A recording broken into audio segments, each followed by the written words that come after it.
Question number 4 है I is equal to integration 0 से pi by 4 I is equal to integration 0 to pi by 4 sin 2x dx। ठीक है, integration 0 to pi by 4 sin 2x dx। अब जो sin 2x है, जब इसका मैं इंटीग्रेशन करूंगा तो क्या हो जाएगा, हम ये जानते हैं sin का इंटीग्रल अगर सिंपली sin x होता तो sin x का इंटीग्रल होता माइनस cos x। ठीक है, लेकिन यहाँ पर तो 2x भी है, तो 2x को फर्दर डिफरेंशिएट करके और जो वैल्यू आएगी उसको नीचे डिनोमिनेटर में लिख देंगे हम। देखिए ऐसा करेंगे, ये हो जाएगा sin 2x का हो गया minus cos 2x upon 2 and the limits are 0 to pi by 4।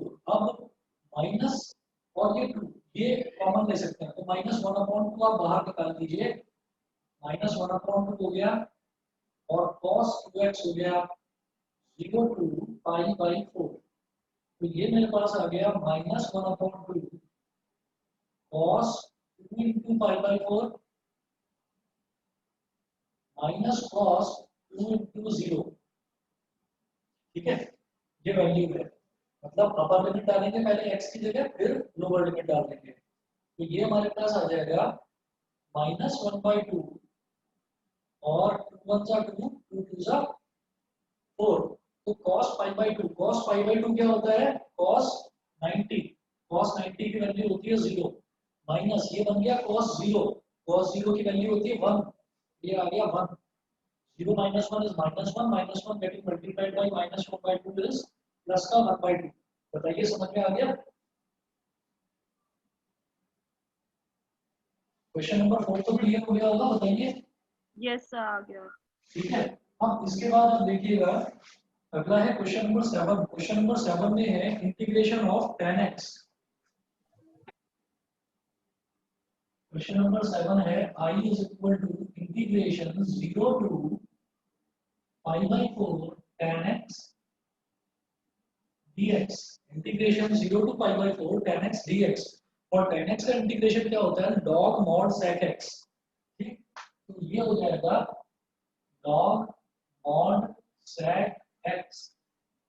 और अच्छा सर, ये जो log sec x होता है इसको हम cos x में कैसे करते थे, नेगेटिव में करके, एक बार वो बता दीजिए। जब इसको हम cos x में करते थे माइनस log cos x लिख सकते हैं इसको। वो कैसे करेंगे अभी बताता हूँ, पहले ये देखो log mod sec x है और लोअर लिमिट है 0 और अपर लिमिट है π/4, तो ये हो गया log mod sec π/4, ये तो हो गया upper limit, minus log mod sec 0, ये हो गया हमारे पास upper limit minus lower limit. अब cos π/4 की वैल्यू होती है, cos π/4 की वैल्यू होती है 1/√2, तो sec π/4 की वैल्यू हो जाएगी √2/1 यानी कि √2।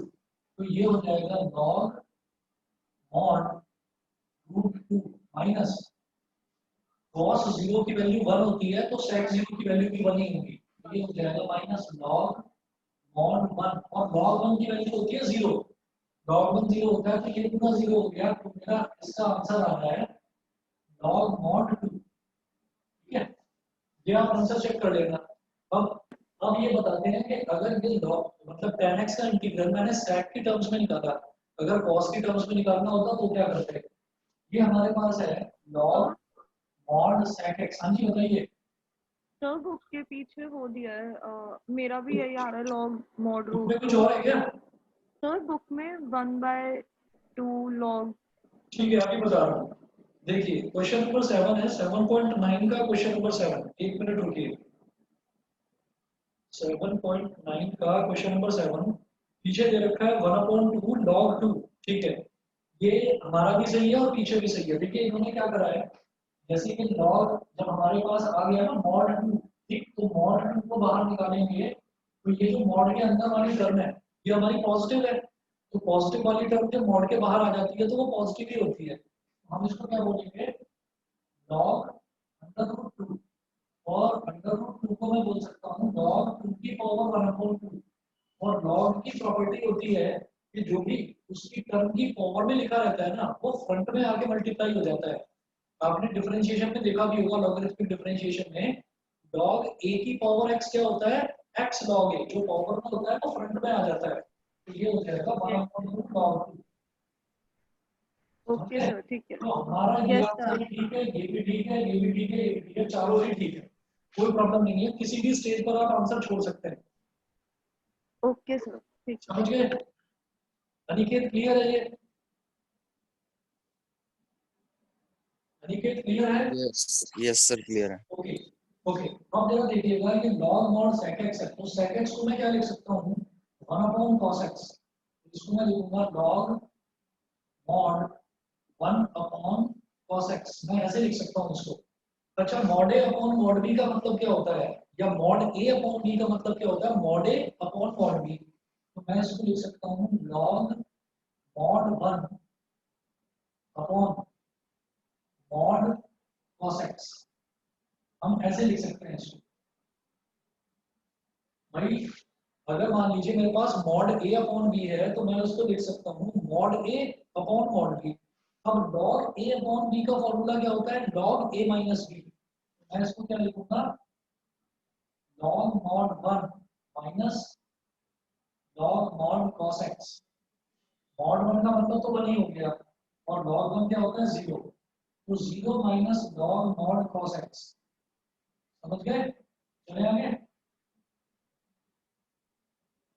Yes sir. है ना? तो अगर log mod sec x है, तो उसको मैं minus log mod cos x भी लिख सकता हूँ, हमारा रिजल्ट सेम आएगा, रिजल्ट पर कोई फर्क नहीं पड़ेगा। ठीक है? Yes sir. अच्छा जी, अब इसके बाद आगे चलते हैं, क्वेश्चन नंबर 4 हो गया, 7 हो गया, then your next out first क्या था, क्वेश्चन नंबर 11 था क्या आकृति? Yes sir.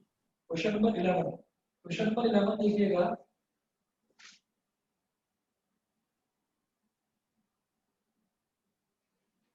क्वेश्चन नंबर 11 में दिया है I is equal to integral 2 to 3 dx upon x square minus 1,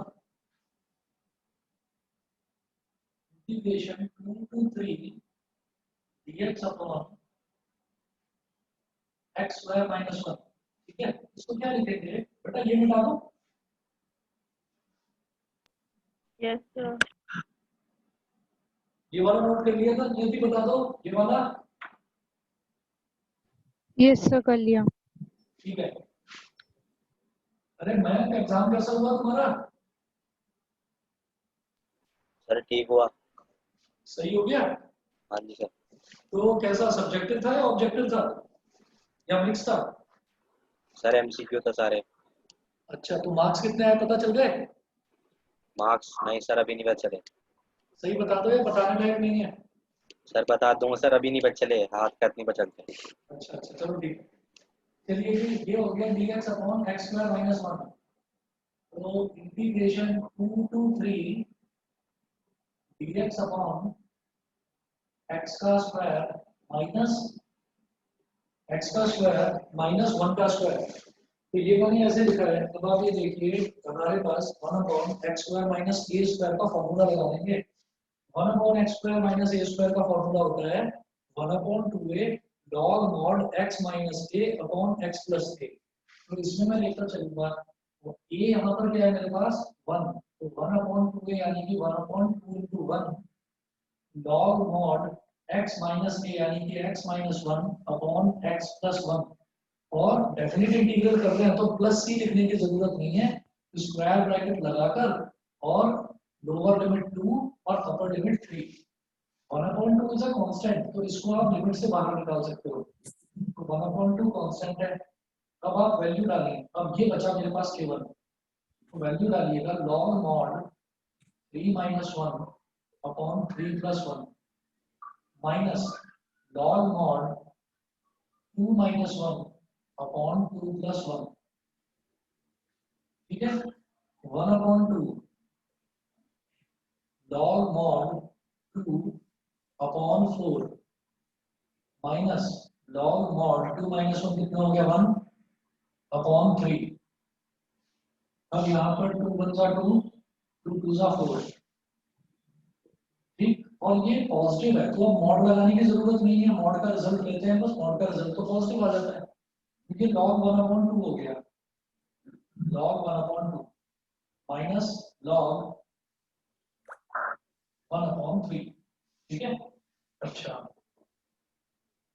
फिर क्या करेंगे हम यहाँ पर, जैसे मैं ये जानता हूँ कि log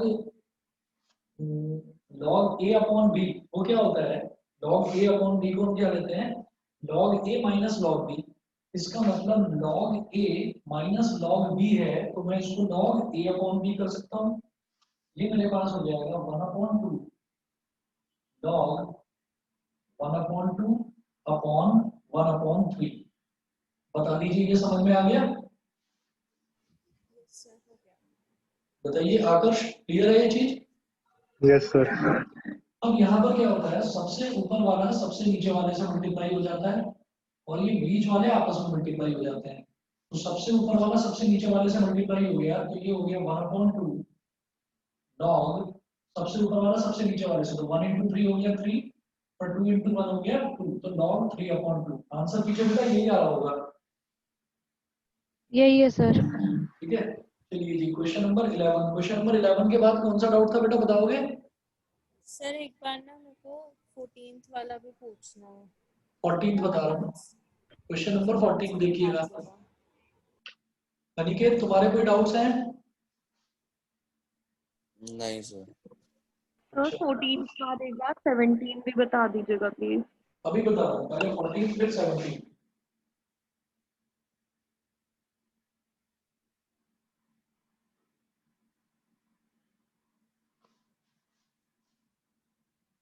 देखिए जी, क्वेश्चन नंबर 14 देखते हैं। सर 17 नहीं 18 ठीक है, 14 17 18 तीनों बताएंगे। क्वेश्चन नंबर 14 देखिएगा। 14 में है 2x + 3/5x² + 1, ठीक है। क्वेश्चन नंबर 14 में है I = इंटीग्रेशन 0 to 1 और न्यूमरेटर में है 2x + 3 अपॉन डिनोमिनेटर में है 5x² + 1, 5x² + 1। जब भी कभी हमारे पास इस तरीके का आता है कि नीचे क्वाड्रेटिक दे रखी हो और ऊपर लीनियर दे रखी हो, तो मैं चाहता हूं कि क्वाड्रेटिक जो नीचे दे रखी है ना, इसका डिफरेंशियल मुझे ऊपर मिल जाए। तो 5x² + 1 का डिफरेंशियल होगा बेटा 10x। ये आप सीधा सीधा समझ ही रहे होंगे कि जो 5x² है इसका डिफरेंशियल क्या हो जाएगा 10x, ठीक। तो मैं क्या करूंगा, मैं चाहूंगा कि ऊपर मेरे पास 10x आ जाए, लेकिन ऊपर तो 2x है, तो मैं कहूंगा multiply and divide the integrand। Integrand मतलब जिसका मैं इंटीग्रल करता हूँ उसको इंटीग्रैंड बोलते हैं। Multiply and divide the integrand by 5। 5 से मल्टीप्लाई करते हैं, इससे क्या होगा, हमारा आई हो जाएगा 1/5 इंटीग्रेशन 0 to 1 और यहाँ 5 मल्टीप्लाई करते हैं, मतलब न्यूमरेटर में 5 मल्टीप्लाई कर दो और जो डिनोमिनेटर में करते हैं ना उसको बिल्कुल अलग लिख दो, तो ये 1/5 आ गया। 5 से मल्टीप्लाई करेंगे, ये हो जाएगा 10x + 5 3 15, 10x + 15 अपॉन 5x² + 1 और dx, ये हो गया। अब क्या करिए, अब इनको आप स्प्लिट कर लीजिए। स्प्लिट करने पर क्या होगा, I = 1/5 integration 0 to 1 10x upon 5x² + 1 dx plus, अलग करिए दूसरा वाला पार्ट 1/5 इंटीग्रेशन 0 to 1, अब क्या है 15 अपॉन 5x² + 1, 5 3 15, ठीक। और यहाँ पर dx कितना हो गया। अब जरा देखिएगा, ये वाला जो पोर्शन है इस वाले पोर्शन को मैंने बोल दिया I1 और ये वाला जो पोर्शन है इस वाले पोर्शन को मैंने बोल दिया I2। I1 और I2 दोनों को अलग अलग सॉल्व करेंगे। सर एक चीज पूछनी थी, जब इस टाइप के दो इंटीग्रल साथ मतलब आते हैं करने के लिए, तो हम डायरेक्टली करना शुरू कर सकते हैं, मतलब अलग अलग I1 फिर I2 लिखने की जरूरत तो नहीं होती हर टाइम? डायरेक्टली कर सकते हो, डायरेक्टली कर सकते हो। जैसे कि मतलब वो भी साथ साथ करते रहे, उसको भी इंटीग्रेट करते उसको रहे भी साथ करते साथ। जाओ, उसको भी करते जाओ, पर पता है उसमें थोड़ा सा आपको एक्सप्लेन ज्यादा करना पड़ता है। क्या कि आप यहाँ पर लिखेंगे कि in the first part of this integral let us assume that 5x square plus 1 is equal to t, ठीक है। और सेकंड पार्ट को आप उसमें आप क्या करेंगे, 5 कॉमन लेकर नीचे परफेक्ट स्क्वायर बनाने की कोशिश करेंगे, ठीक। तो वो अच्छा लिखना ठीक है। लिखना थोड़ा सा कन्वर्जन हो जाता है, इस वजह से अलग अलग कर देते हैं, ओके सर। ठीक है। अब जरा देखिएगा, मैं I1 और I2 को दोनों को अलग अलग लेकर चलूंगा। तो आप जो लिखेंगे लिखकर जब आप देखेंगे ना, तो आपको खुद को भी और चेक करने वाले टीचर को भी आसानी रहेगी। जरा अच्छा देखिएगा। सर, जैसे वो बाय पार्ट्स की जो एक्सरसाइज थी ना, उसमें भी जैसे ऐसे होता है, जैसे जब हम लोग दूसरी टाइम जब उसको खोलते हैं पूरा, जो दूसरी बार भी उसको दूसरी बार बाय पार्ट्स लगाने की जरूरत पड़ती है, तो उस केस में भी हम लोग को I1 या I2 मेंशन करके करना चाहिए या उसको डायरेक्ट कर सकते हैं? उसको डायरेक्टली कर दो, उसको डायरेक्टली कर दो, नहीं तो इक्वेशन बनाकर अलग अलग करोगे वो बड़ा अजीब सा हो जाएगा। कंफ्यूजिंग हो जाएगा, ठीक हाँ, है। तो उसको डायरेक्टली कर दिया करना मतलब। ठीक है सर। अब देखिए I1 इज इक्वल टू हो गया 1/5 integration 0 to 1 integration 0 to 1 tan x upon 5x square plus 1 और dx, ये हो गया। तो जो डिनोमिनेटर है इसको t मान लीजिए, let 5x square plus 1 is equal to t। तो जब डिफरेंशिएट करेंगे दोनों साइड, तो ये हो जाएगा tan x is equal to dt by dx, मतलब tan x dx is equal to dt। तो I1, अब अच्छा ये करने के साथ साथ जब मैंने ये एज्यूम कराया है, तो बिकॉज ये डेफिनेट इंटीग्रल है तो इसकी अपर और लोअर लिमिट भी चेंज होगी। तो जो लोअर लिमिट है, लोअर लिमिट क्या है कि x की वैल्यू 0 है, x की वैल्यू 0 है तो t की वैल्यू क्या हो जाएगी, वैल्यू डालो 5 into 0 का स्क्वायर प्लस 1 यानी कि 1।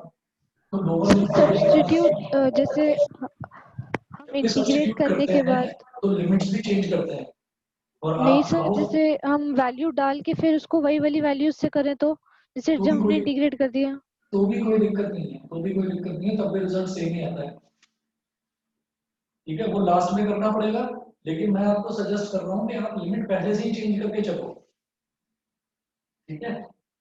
रिजल्ट पर कोई फर्क नहीं पड़ेगा, लेकिन मैं सजेस्ट कर रहा हूँ कि पहले से ही करके चलो, क्योंकि आगे आगे आपको जब आगे बढ़ेंगे ग्रेजुएशन में, तो ग्रेजुएशन में कई चीजें ऐसी आ जाती हैं जहां पर वापस सब्स्टिट्यूट करना और फिर वापस वही वैल्यू रखना, वो थोड़ा सा लंबा हो जाता है और डिफिकल्ट हो जाता है। तो अगर पहले से ही लिमिट आप चेंज कर लेंगे तो आपके लिए आसान रहेगा। देखिए सिर्फ जरा सा यही काम करना पड़ा, लोअर लिमिट अब आ गई 1, और जब x की वैल्यू अपर लिमिट यानी कि 1 है, तो t की वैल्यू क्या होगी, 5 into 1 का स्क्वायर प्लस 1 यानी कि 6। तो लोअर लिमिट और अपर लिमिट यहीं पर चेंज करो, झंझट खत्म हमारा। अब I1 क्या हो जाएगा, 1/5 इंटीग्रेशन 0 to 1 ना करके, लोअर लिमिट 1 है और अपर लिमिट 6 है, तो 1 to 6 हो गया। और tan x dx की जगह आ गया dt, ठीक है। और डिनोमिनेटर में 5x स्क्वायर प्लस 1, इस पूरे को मैंने माना था t, तो ये मेरे पास तो क्या हो गया, dt अपॉन t का इंटीग्रल log t। तो ये हो गया 1/5 log mod t, और lower limit is 1 and upper limit is 6, तो 1/5 log mod 6 minus log mod 1, ये हो गया।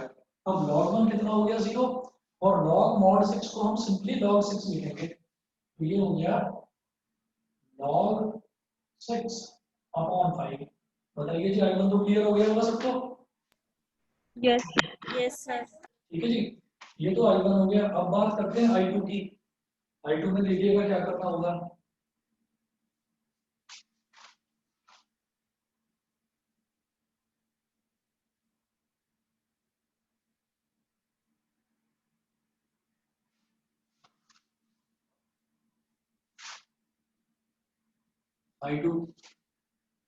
I2 है integration 0 to 1 integration 0 to 1 3/5x square plus 1 3/5x square plus 1 और dx।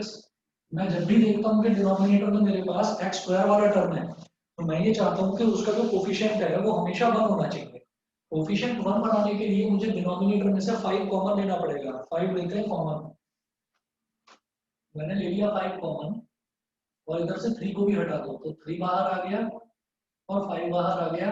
Integration 0 to 1 dx upon x square plus 1 upon 5, इसको मैं बोलूंगा 3 upon 5 integration 0 to 1 dx upon x का square plus 1 upon root 5 का स्क्वायर। हमारे पास ये value आ गई।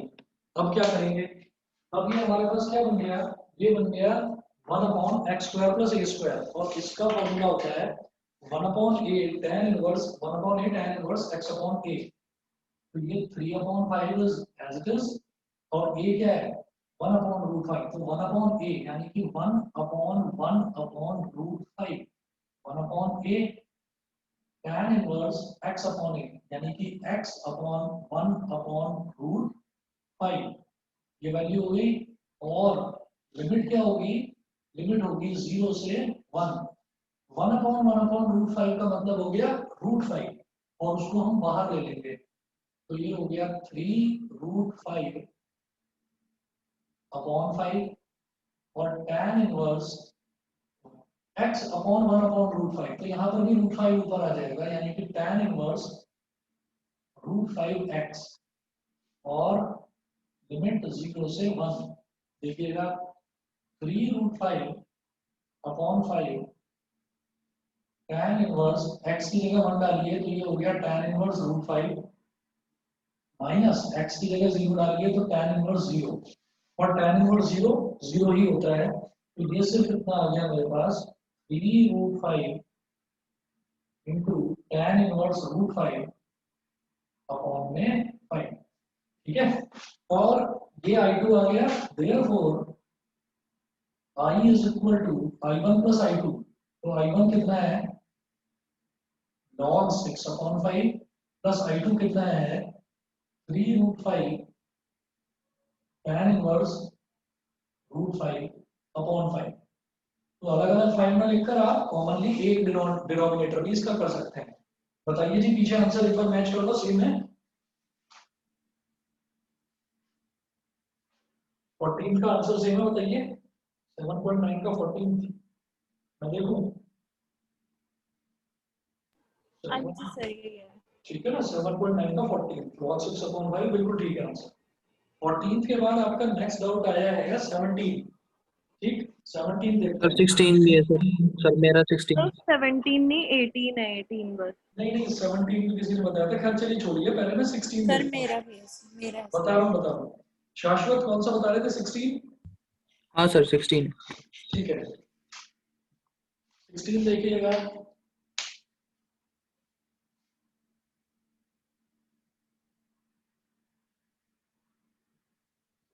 देखिए मैं इसको, चलिए मैं इधर से मिटा रहा हूँ, यहाँ पर स्टार्ट कर रहा हूँ क्वेश्चन नंबर 16।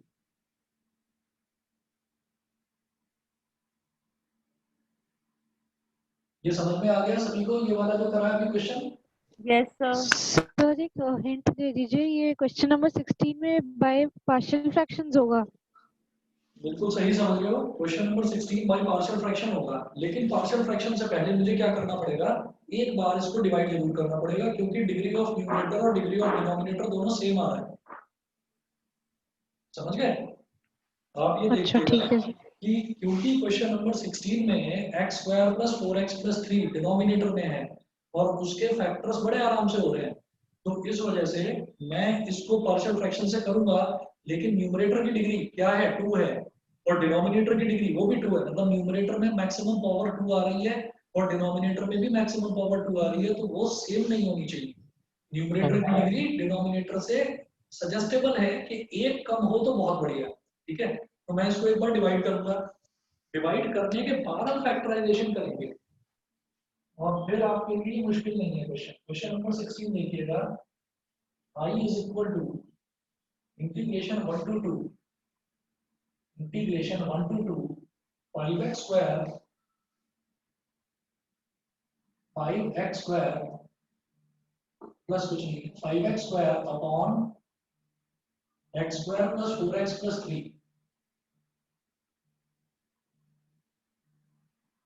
dx। यहाँ लिखिएगा सर वीडियो रुक गई। वीडियो सर आपकी वीडियो एक मिनट बेटा मेंशन करिए। It can be clearly seen that denominator can be easily factorized। Denominator can be easily factorized, इसका फैक्टराइजेशन करा जा सकता है। तो हम ये कहेंगे but degree of numerator is not less than degree of denominator. ये डिनोमिनेटर की डिग्री से कम नहीं है तो हम ये डिवाइड लिखना पड़ता करेंगे। है, क्या ये लिखना पड़ता है ये स्टेटमेंट। बिल्कुल लिखेंगे कि आप डिवीजन कर क्यों रहे हैं। ठीक है, तो सबसे पहले आप इसको करोगे यहाँ पर 5x स्क्वायर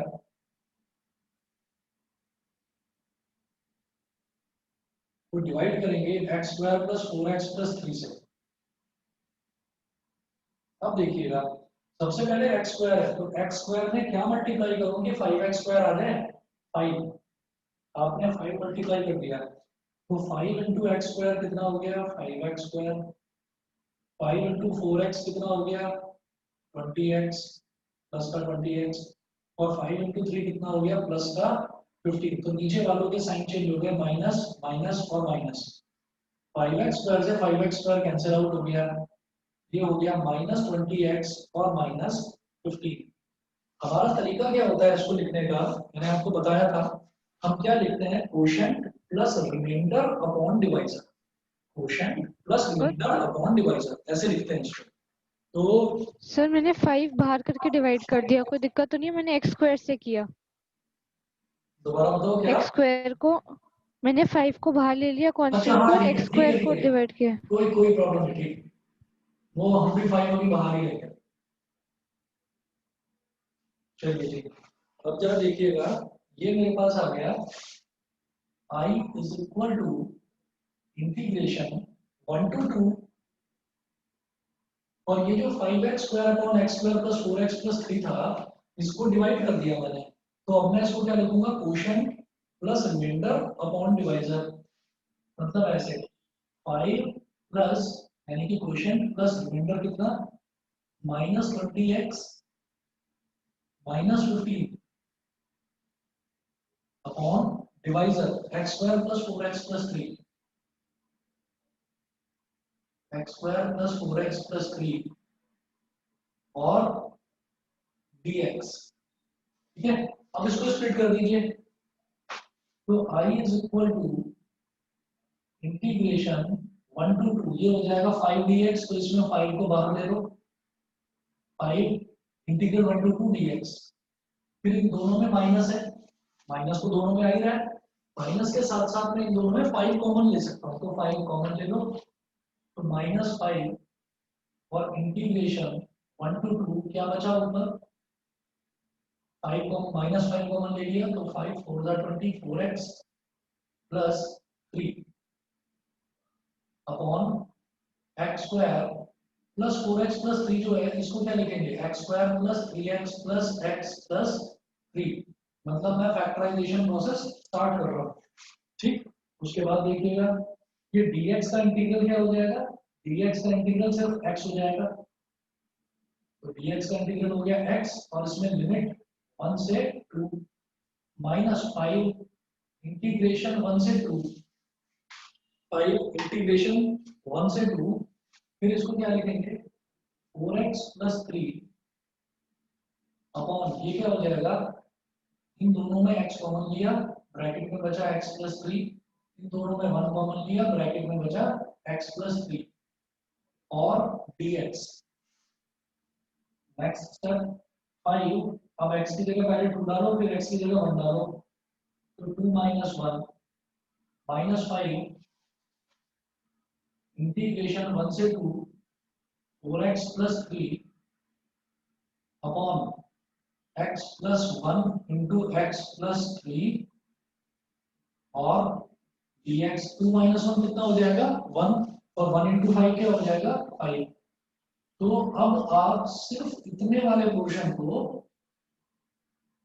I1 बोल दीजिए या छोड़ो I1 क्या बोलना, एक ही तो टर्म एक्स्ट्रा आ रही है यहाँ पर 5, तो इसको अलग से लेकर नहीं चलते, इसी में कर देंगे। हम ये कहेंगे कि लेट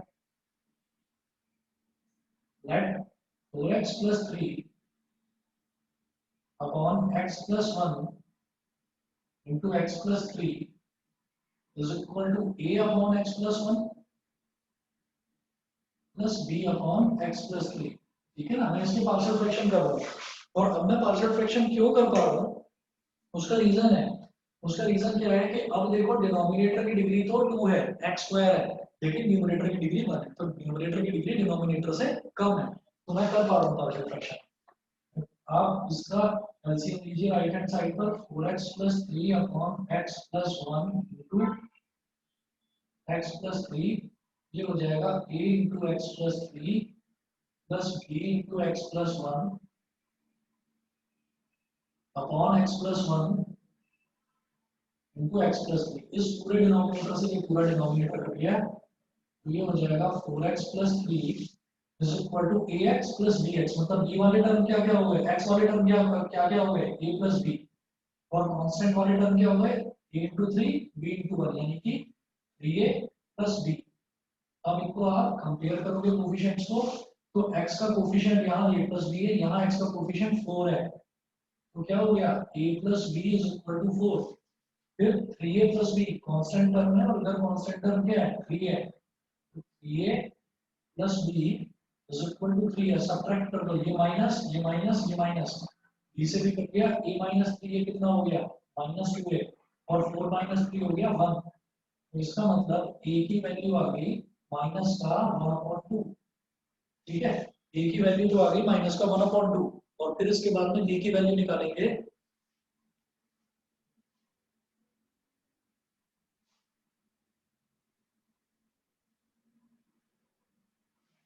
a की वैल्यू माइनस का 1/2 है, फिर निकालेंगे b की वैल्यू, तो a plus b is equal to 4 है,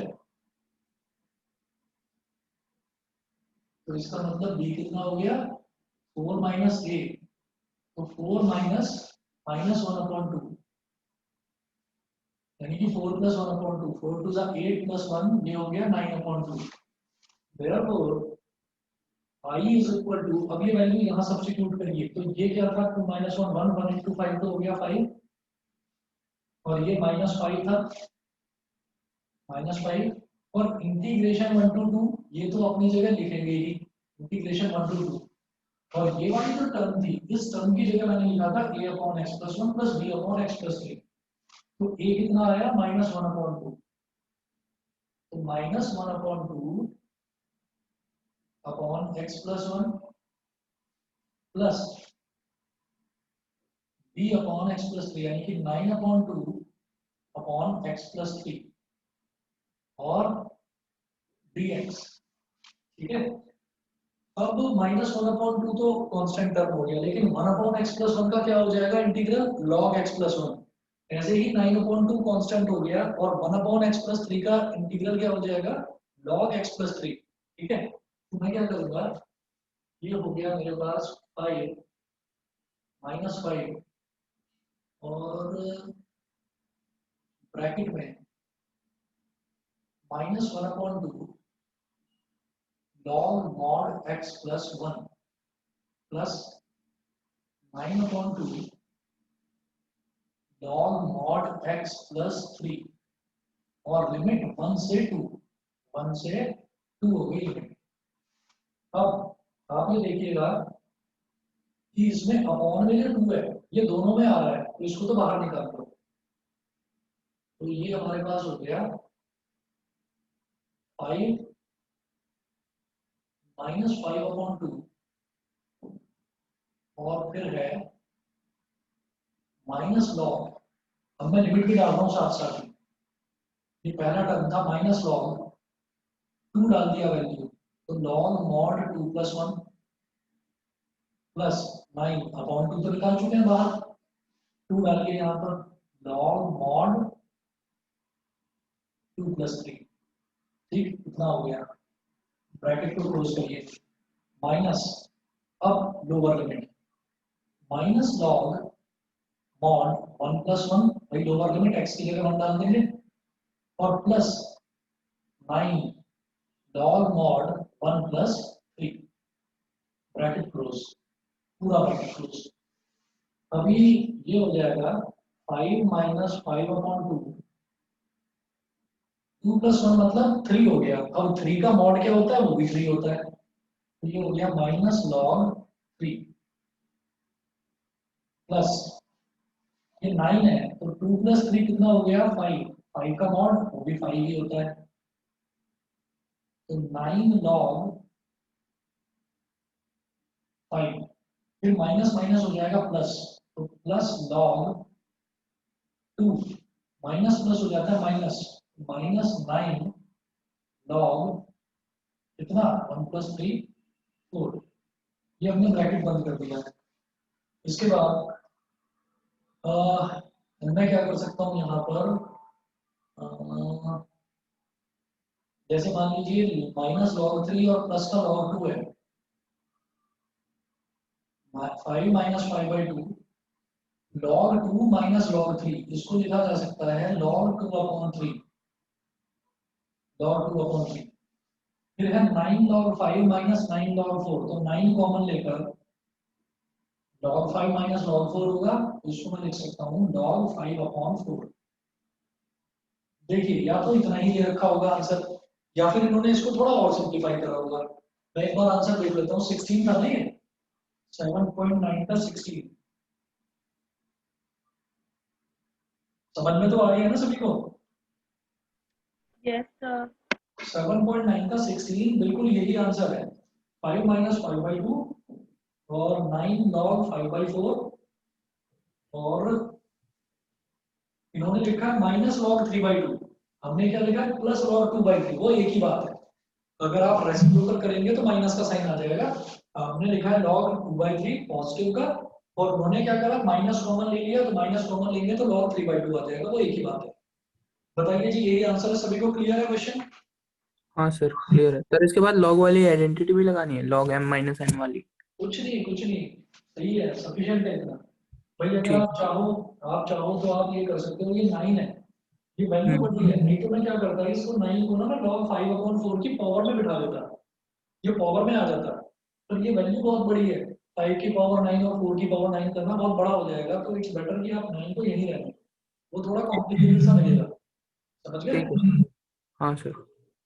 बताइए जी, ओजस क्लियर है? Yes sir. Sanjana, Shivangi clear है दोनों? बताइए।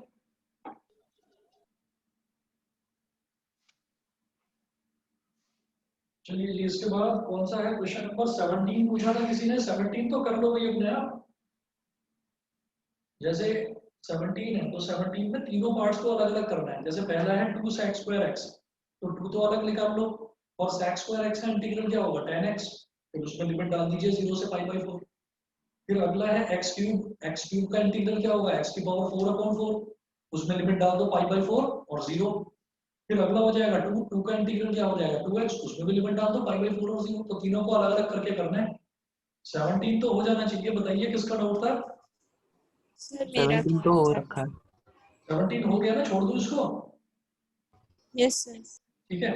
उसके बाद किसी ने पूछा 18, देखिए 18 भी हो जाना चाहिए, मैं आपको चलिए करवा देता हूँ, 2-3 स्टेप का ही क्वेश्चन है, ज्यादा मुश्किल नहीं है, देखिएगा मैं ये बिठा रहा हूँ इधर से,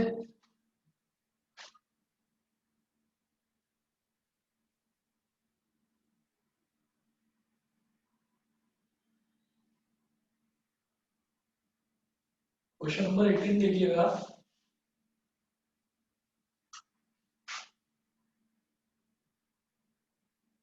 एटीन में है I is equal to integration sin² x/2 minus cos² x/2 dx, integration 0 से पाई sin² x/2 minus cos² x/2 dx। हमने ना ट्रिग्नोमेट्री का एक फॉर्मूला पढ़ा था, क्या था? cos square theta minus sine square theta, ये फॉर्मूला होता है बेटा इसका cos 2 थीटा का। ठीक है, तो यहाँ पर sign square x by two minus cos square x by to है, माइनस कॉमन ले लो। इसी तरह से अगर मान लो भाई थीटा है, यहाँ पर भी देखो थीटा, यहाँ पर भी थीटा, तो रिजल्ट में क्या आ गया? 2 थीटा, मतलब थीटा का डबल हो गया। तो यहाँ पर भी एक्स बाई टू, यहाँ पर भी एक्स बाई टू, तो रिजल्ट में एक्स बाई टू का डबल यानी कि प्लस का एक्स आ जाएगा। तो हम ये करेंगे I is equal to minus area common integration 0 to pi cos square x by two minus sine square x by two dx। ठीक, तो ये क्या हो जाएगा? ये हो जाएगा मेरे पास simply cos x। I is equal to minus और इंटीग्रेशन 0 टू पाई, तो cos square theta by two minus sine square theta by two is equal to cos theta. तो ये हो गया cos x, और cos x का integral क्या होता है? sin x प्लस का sin x, माइनस बाहर है, cos x का इंटीग्रल हो गया sin x, और लिमिट लगाइए 0 से पाई, ये माइनस है, sin पाई माइनस sin 0 क्या हो जाएगा? sin पाई भी 0 होता है, sin 0 भी 0 होता है, रिजल्ट 0 आना चाहिए इसका 18 का। ठीक है, 7.9 का देख लीजिए एक बार, 18 का आंसर 0 है। और बताइए बेटा, और कोई क्वेश्चन हो तो? No sir.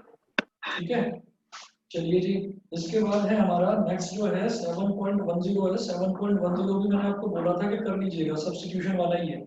ठीक है, तो आपने यहाँ तक करा है तो बहुत बढ़िया है, 7.9 तक भी कर लिया, बहुत बढ़िया। 7.10 जो है, 7.10 अब कर लीजिएगा, और 1-2 दिन का टाइम है। अच्छा, दूसरा, बीच में कुछ जरूरी काम की वजह से आज सैटरडे है, मैं थर्सडे को आपकी क्लास नहीं ले पाया था, तो मैं कल आपकी क्लास रखूंगा। ठीक है, तो कल का मुझे आप टाइम बता देना, अभी जब क्लास में लास्ट के 5-10 मिनट बचेंगे तब डिस्कस कर लेंगे। ठीक है ना? अभी तो मैं प्रॉपर्टीज ऑफ डेफिनेट इंटीग्रल ये आपको समझाने वाला हूँ। पेज नंबर 341 पर आ जाइए। सर ये लिमिट एज अ सम में मेरे को बहुत प्रॉब्लम हो रही थी। हाँ, लिमिट एज अ सम में प्रॉब्लम है बेटा, अभी के लिए ना, अभी के लिए लिमिट एज अ सम अभी छोड़ो। ठीक, लिमिट एज अ सम में करवा दूंगा आपको। ठीक, पहले मैं ये ना चाह रहा हूँ कि प्रॉपर्टीज वाला थोड़ा मैं डिस्कशन करके 1-2 क्वेश्चंस करा दूँ। Okay sir. ठीक है, थोड़ा सा आगे बढ़ाना चाह रहा था इसलिए। एक मिनट रुक जाइए बस, मैं जरा पानी पी लूं।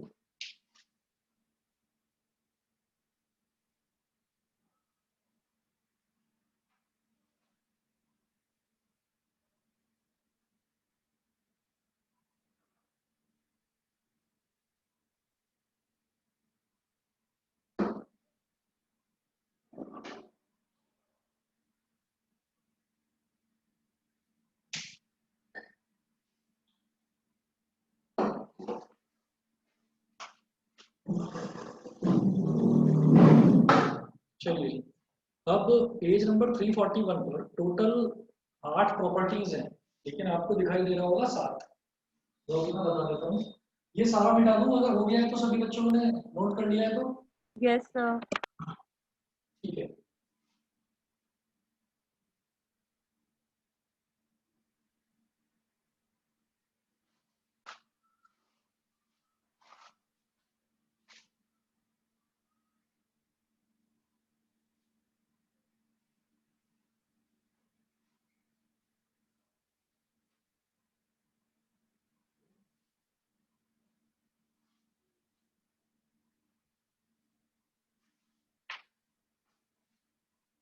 देखिएगा, properties of definite integral, properties को यूज करके ना डेफिनेट इंटीग्रल के क्वेश्चन जो है काफी कॉम्प्लिकेटेड क्वेश्चन आसान हो जाते हैं, लेकिन प्रॉपर्टीज को समझने में थोड़ा सा जब आप प्रैक्टिस करेंगे तब आपको पता चलेगा कि किस तरीके के क्वेश्चन में कौन सी प्रॉपर्टी लगानी है मुझे। तो पहले तो प्रॉपर्टीज देखते हैं कि प्रॉपर्टीज है क्या क्या।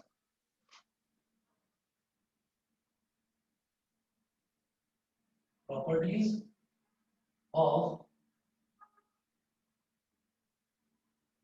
Definite integrals.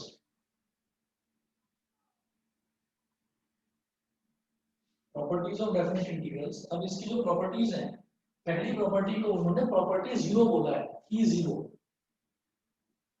Property zero. आपको खैर ये नोट करने की या मेंशन करने की जरूरत नहीं है एग्जाम में कि आप मेंशन करेंगे बाई प्रॉपर्टी जीरो ना, वो इन्होंने बताया है तो आपको कोरिलेट करने में दिक्कत ना हो इसलिए होता है। पी जीरो ये है integration a to b f x D x is equal to integration a to b f t d t. इसका मतलब क्या है?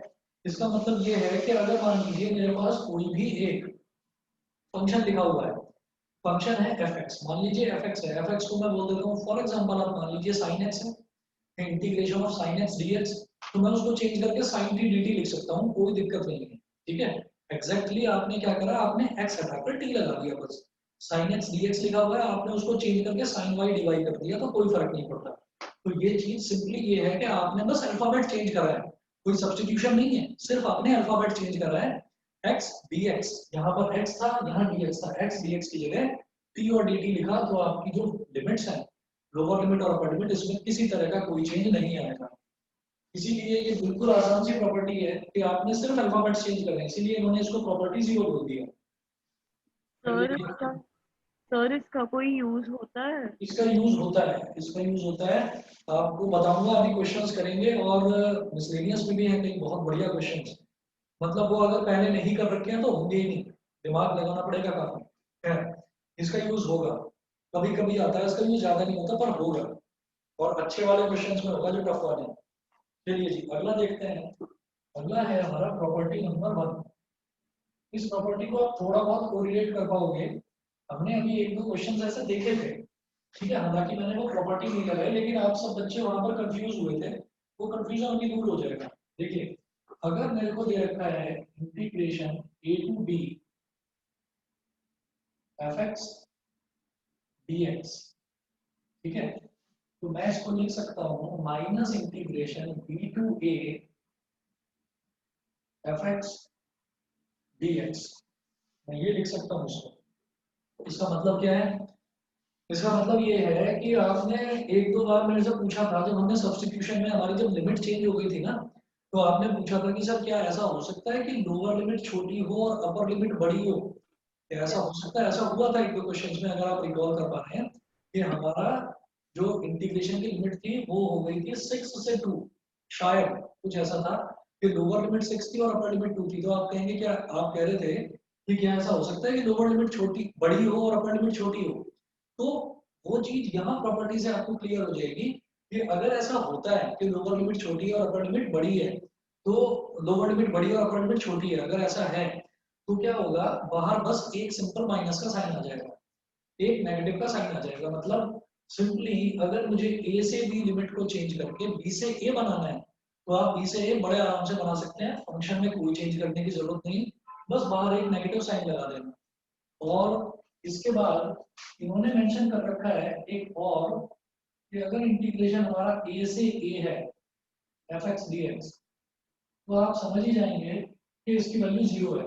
भाई F x D x solve करके, इंटीग्रल करके कुछ वैल्यू आएगी, उसमें अपर लिमिट भी सेम रख दो और माइनस लोअर लिमिट भी सेम रख दो, तो जब सेम वैल्यू में से सेम वैल्यू सब्ट्रैक्ट करेंगे तो 0 ही तो आएगा।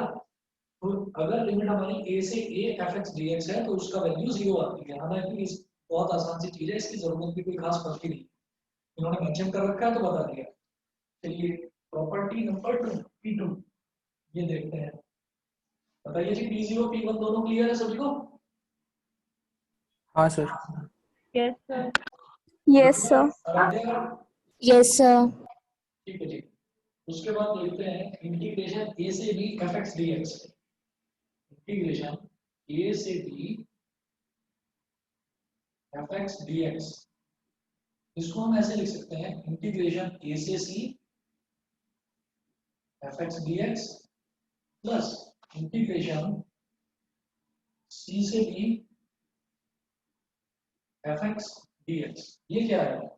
ये ऐसा है कि मान लीजिए मुझे ये दे रखा है इंटीग्रेशन 2 से 8 एफ एक्स डी एक्स, मान लो मुझे इसको स्प्लिट करने की जरूरत पड़ती है, वो डिपेंड करता है क्वेश्चन पर, मान लीजिए स्प्लिट करने की जरूरत पड़ती है तो मैं इसको कह सकता हूँ, क्योंकि हमारे नंबर कहाँ से कहाँ तक जा रहे हैं, 2 से लेकर 8 तक, तो मैं दूंगा इंटीग्रेशन 2 to 5, और एग्जांपल मुझे 5 तक जाना पड़ रहा है, 2 to 5 fx dx plus 5 to 8 fx dx। तो आप इसको इस तरह से अगर स्प्लिट करके लिख देंगे तो कोई फर्क नहीं पड़ेगा। आप देखो 2 से 5 तक गया मैं, फिर मैं 5 से 8 तक गया, तो किसी भी तरीके का कोई चेंज नहीं होगा। वही उन्होंने कहा कि ए से बी तक आप सीधे चले जाओ, या आप पहले ए से सी तक जाओ और फिर सी से बी तक जाओ, तो आपका डेफिनेट इंटीग्रल पर किसी तरीके का कोई फर्क नहीं पड़ेगा रिजल्ट पर। समझ गए? ये P2, फिर P3 प्रॉपर्टी नंबर 3, जो थर्ड प्रॉपर्टी है। अनिकेत क्लियर है ये तीनों? अनिकेत तीनों प्रॉपर्टीज क्लियर है? अनिकेत आवाज आ रही है मेरी? चलिए जी, प्रॉपर्टी नंबर 4 देखते हैं। प्रॉपर्टी नंबर 4 में क्या है? P4 sorry P3। P3 में देखिए इंटीग्रेशन a से b fx dx, integration a से b fx dx is equal to, आप लिमिट फिर से वही रखेंगे, इंटीग्रेशन a से b ही रखेंगे, f a plus b minus x dx। ये होता है। आप क्या कर सकते हैं कि अगर मान लीजिए आपको कोई दे रखी है ऐसी वैल्यू कि a से b दे रखी है आपको लिमिट, तो आप इसमें क्या कर सकते हैं, आप लोअर लिमिट और अपर लिमिट को ऐड करके और उसमें से इस वेरिएबल को सब्ट्रैक्ट करके अगर उस फंक्शन का आप इंटीग्रेट करेंगे तो वैल्यू सेम आएगी। मतलब f a plus b minus x अगर आप करेंगे तो भी वैल्यू सेम आएगी। तो f a plus b minus x dx या fx dx हो, एक ही बात है। समझ में आ गया? समझ में आ गया? बताइए, क्लियर है? Yes, sir. Yes sir. उसके बाद में यस सर क्लियर है। ओके, बड़ी जल्दी आ गई आवाज। सर वो थोड़ा सा बाथरूम गया था। अच्छा, चलिए जी, फिर इसके बाद में अगली प्रॉपर्टी P4। तो अगली प्रॉपर्टी उसको अलग से याद करने की जरूरत नहीं है, वो आप इसी से समझ जाएंगे P3 से। अगर मान लीजिए मुझे लिमिट दे रखी है इंटीग्रेशन 0 से a fx dx, तो इसको मैं लिख सकता हूँ इंटीग्रेशन 0 से a, है ना, लोअर लिमिट अपर लिमिट तो सेम रहेगी, लेकिन ये क्या हो जाएगा a माइनस एक्स dx। और आप समझ गए होंगे कि ये P3 की तरह ही है। क्यों? आपने 0 प्लस a माइनस एक्स कर दिया, तो 0 प्लस a का मतलब तो a ही है, तो इसलिए मैं इसको a माइनस एक्स dx करके लिख सकता हूँ। समझ गए? ठीक है, बताइए कृतिका, आराध्या, दोनों बताइए। Yes sir. Yes sir, clear है। ठीक है जी, उसके बाद देखते हैं P4 है, P4 के बाद में P5, इंटीग्रेशन 0 से 2a fx dx, इंटीग्रेशन 0 से 2a fx dx। ठीक, 0 से 2a fx dx अगर है हमारे पास, तो इसको मैं लिख सकता हूँ इंटीग्रेशन 0 से a fx dx,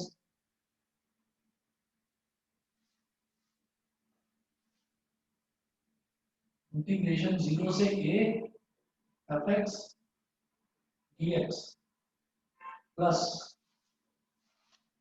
इंटीग्रेशन 0 से a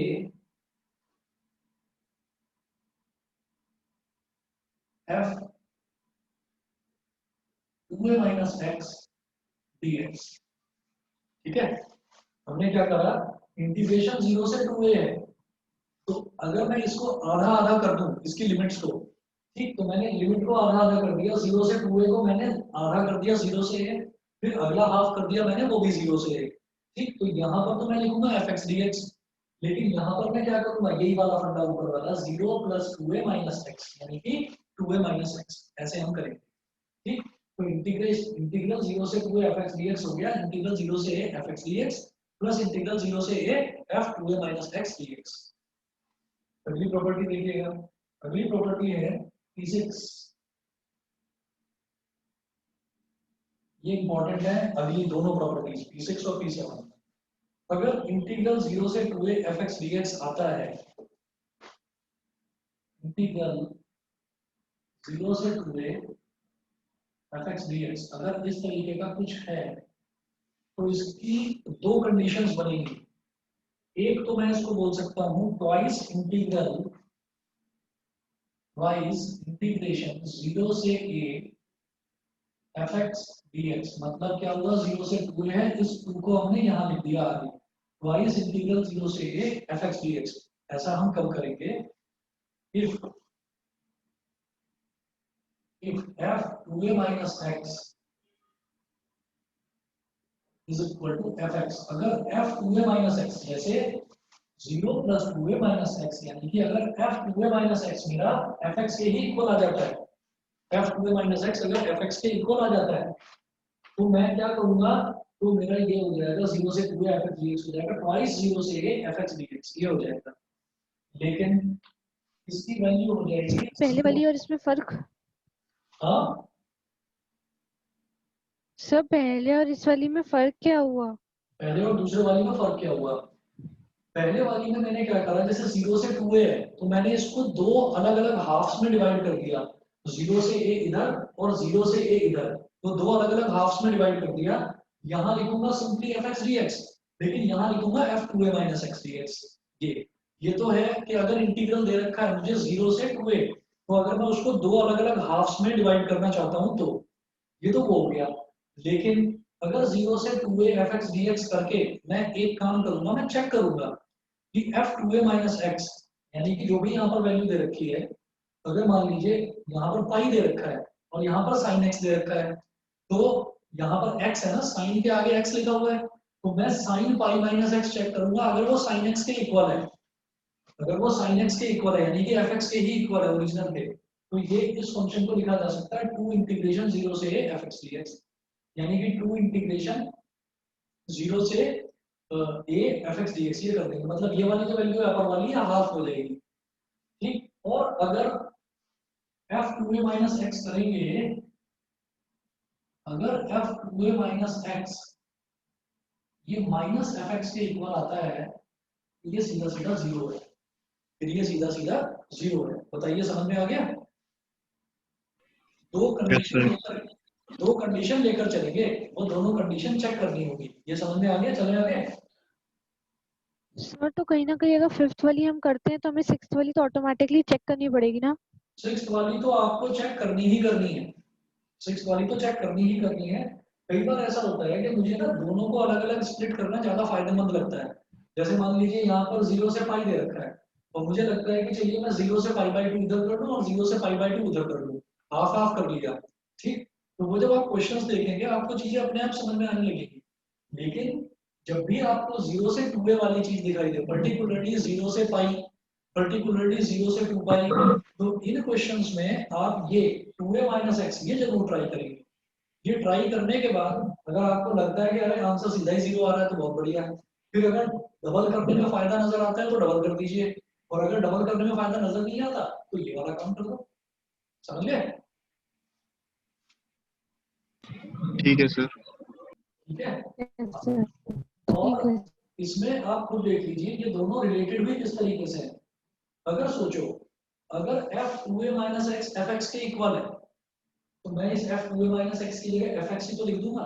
तो इंटीग्रल 0 से fx dx, इंटीग्रल 0 से fx dx क्या हो गया, 2 integral 0 to a fx dx। तो ये यहीं से तो आई है फर्स्ट कंडीशन। लेकिन सेकंड कंडीशन हमको ध्यान रखनी पड़ेगी, अगर f 2a minus x minus fx के इक्वल आ गया तो ये 0 हो जाएगा। समझ गए दोनों चीजें? नियति ये सर समझ आ गया। ठीक है, चलिए जी अब अगला देखते हैं प्रॉपर्टी नंबर 7। प्रॉपर्टी नंबर 7 में ये खास तौर पर ऐसे इंटीग्रल के लिए आपको याद रखना है जब मेरे को वैल्यू नेगेटिव से पॉजिटिव जाती हुई दिखाई दे, सेम वैल्यू, जैसे -2 से 2, जैसे -3 से 3, -π/2 से +π/2, -π/4 से +π/4, मतलब नीचे नेगेटिव वैल्यू हो सेम नंबर की और ऊपर पॉजिटिव वैल्यू हो सेम नंबर की, उसमें करेंगे इसको। तो ये मेरे पास है integration minus a to a f x D x. अगर ये है तो ये क्या हो जाएगा, ये हो जाएगा twice integral 0 to a f x D x if f minus x is equal to f x. अगर f माइनस एक्स मतलब जो भी फंक्शन है अगर उसमें माइनस वैल्यू डालकर ओरिजिनल वैल्यू ही आ रही है, जैसे मान लो cos x है तो cos x अगर आप x की जगह माइनस एक्स डालेंगे यानी कि cos माइनस एक्स करोगे तो cos माइनस एक्स भी तो cos x ही आता है, यानी कि f माइनस एक्स अगर आपका fx के इक्वल आ जाए तो 2 integral 0 to a fx dx ये वैल्यू हो जाएगी। लेकिन अगर कोई ऑड फंक्शन हो जाए मतलब इसी की value minus a to a f x की एक्स इसकी वैल्यू 0 हो जाएगी if f minus x is equal to minus f x अगर आ जाता है ना तो फिर मैं कहूंगा कि इसकी सीधी वैल्यू 0 होगी। ठीक, तो ये दोनों चीजें याद रखिएगा।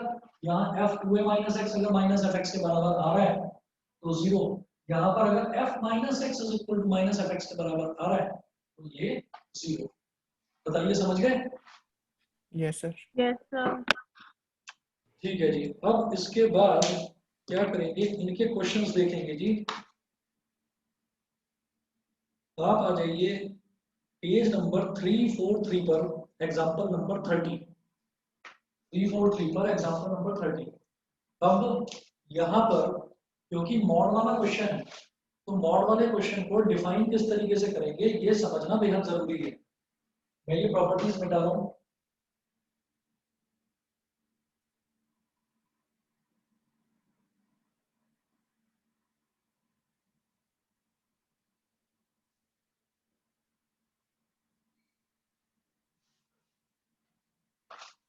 ये है x cube minus x integral minus 1 to 2 example number 30।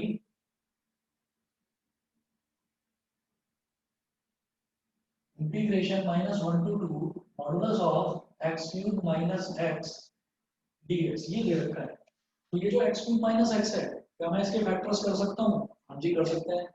हम ये कहेंगे x cube minus x is equal to x common ले लीजिए, ये हो गया एक्स स्क्वायर माइनस 1 तो x into x minus 1 into x plus 1 ये आ गया। तो इसका मतलब जो भी मेरा फंक्शन आता है मॉड के अंदर अगर मैं उसको फैक्टराइज करके 0 के बराबर रख दूं तो मेरे पास क्रिटिकल पॉइंट्स निकल आएंगे। तो मेरे पास जो फंक्शन आया है इसको मैंने 0 के बराबर रख दिया तो यहाँ से x की वैल्यू आ गई 0 या फिर x की वैल्यू 1 या फिर x की वैल्यू -1। तो x की तीन वैल्यूज आ गई 0, 1 और -1। ये समझ में आ गया सभी को? ये बताइए अनिकेत। यस सर क्लियर है। Yes sir. अनिकेत समझ गए? Yes sir. ठीक है जी। तो हमारे पास ये तीन क्रिटिकल पॉइंट्स आ गए। अब इस मॉडुलस को डिफाइन करने का क्या तरीका है? हम ये कहेंगे, अब आप करके देखिएगा।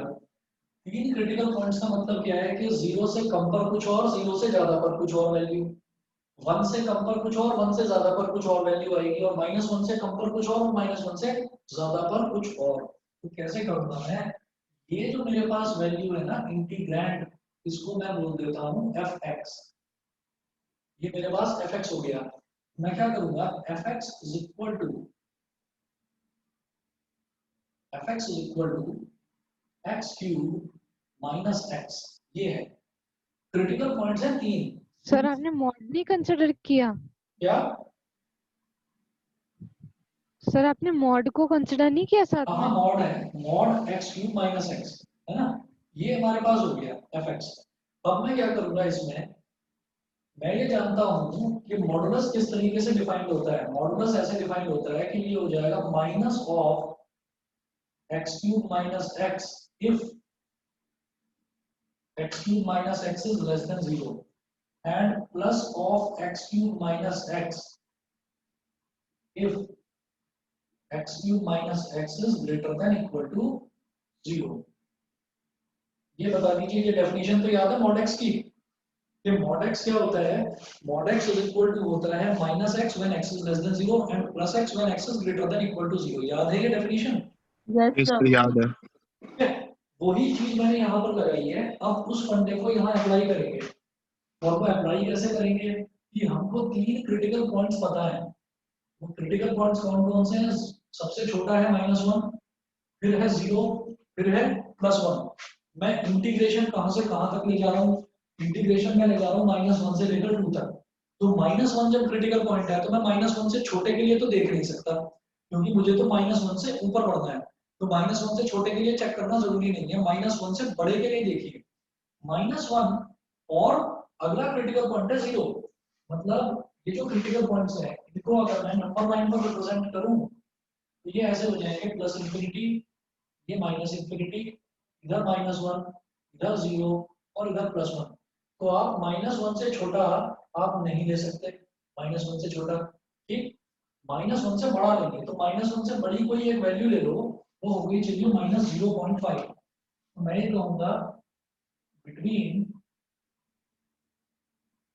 -1 एंड 0, बिटवीन -1 एंड 0 मैं ये देखूंगा कि -1 और 0 के बीच में कोई भी वैल्यू लो, कोई भी वैल्यू लीजिए, तो मेरा x³ - x ये जो है ब्रैकेट के अंदर वाली टर्म, ये पॉजिटिव यानी कि ये लेस देन 0 आता है या ग्रेटर देन 0 आता है।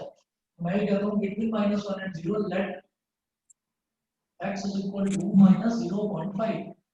तो x³ - x कितना हो जाएगा? मुझे x³ - x को ही चेक करना है कि ये लेस देन 0 है या ये ग्रेटर देन 0 है। तो जरा देखते हैं x³ - x ये हो सर गया। -1 से कम लेने का रीजन क्या था?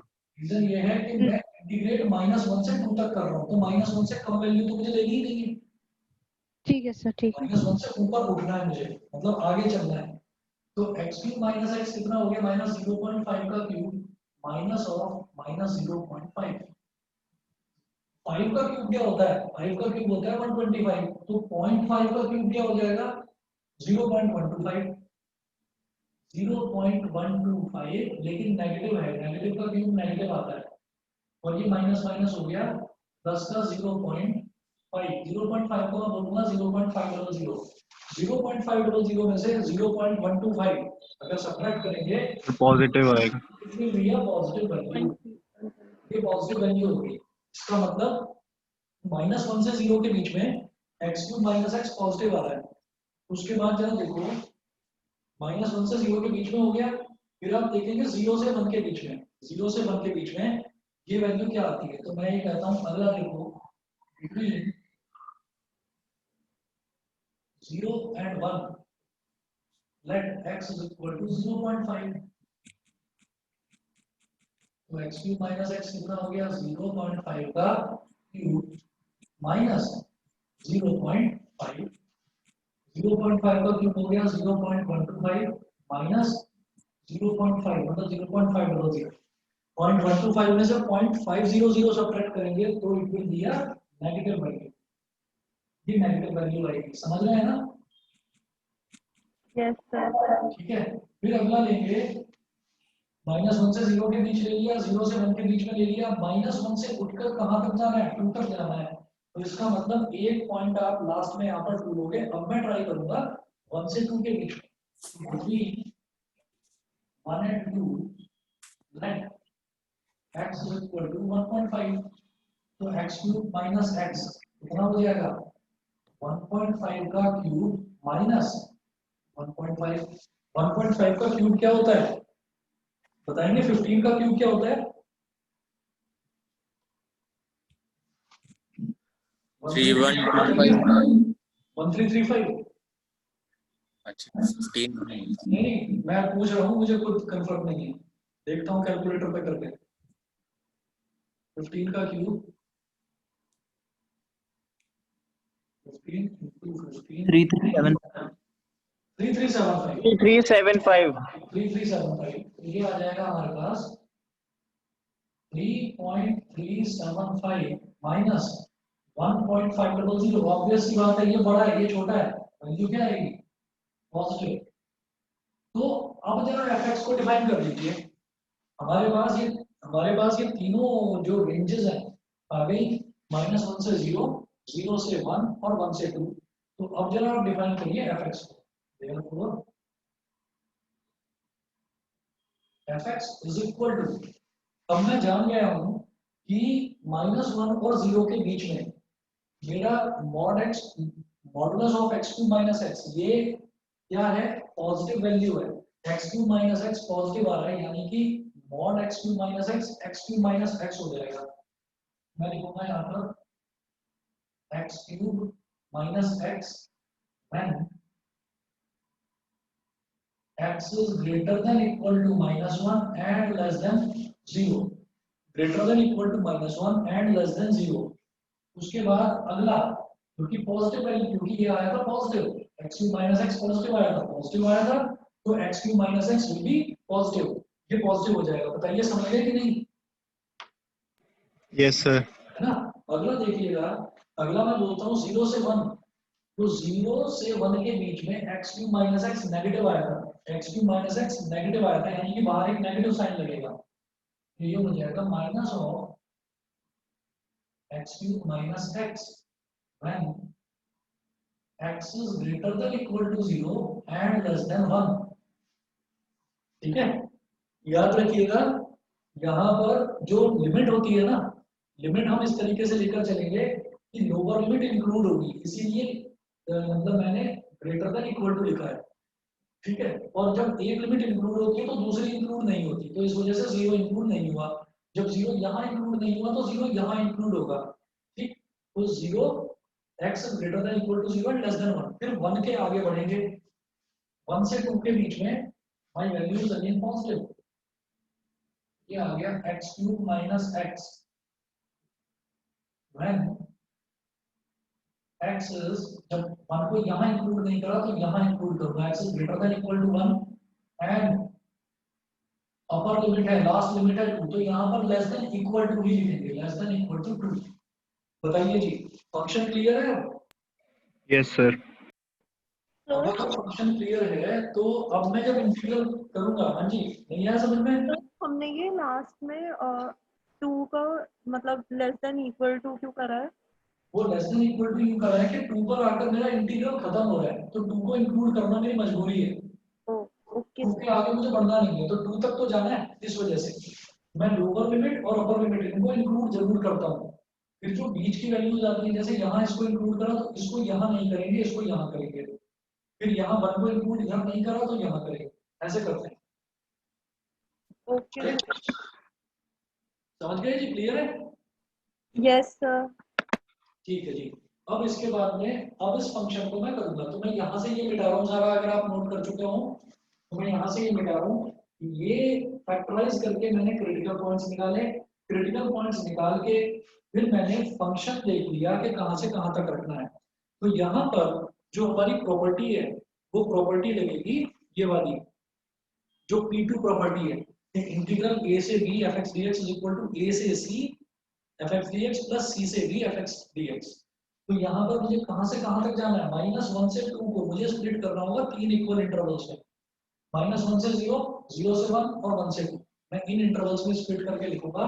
मैं यहाँ मिटा रहा हूँ और यहाँ कर रहा हूँ इस क्वेश्चन को।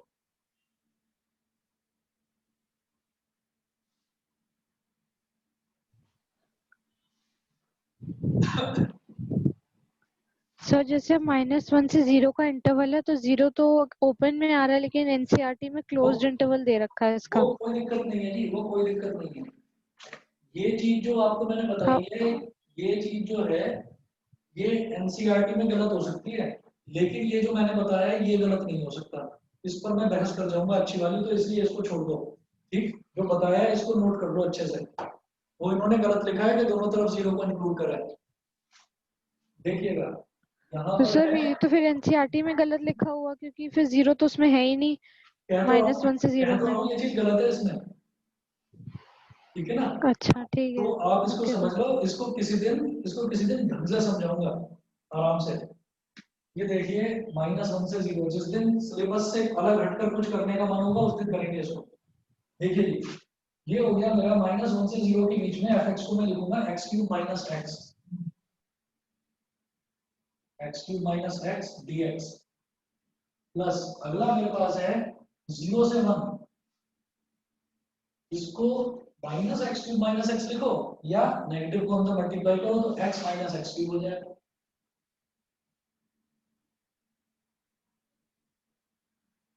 प्लस 1 से 2 एक्स क्यूब माइनस एक्स,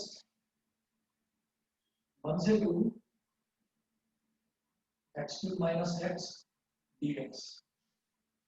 ठीक है, अब छोड़ दो, अब कर लेंगे अपने आप। यस सर, अब हो जाएगा। ठीक है, और सारे बच्चे अभी ऑनलाइन हैं, मुझे ये बता दीजिए कि अगर मैं कल जी, yes, सुबह, हाँ ठीक है, समझ गए ना?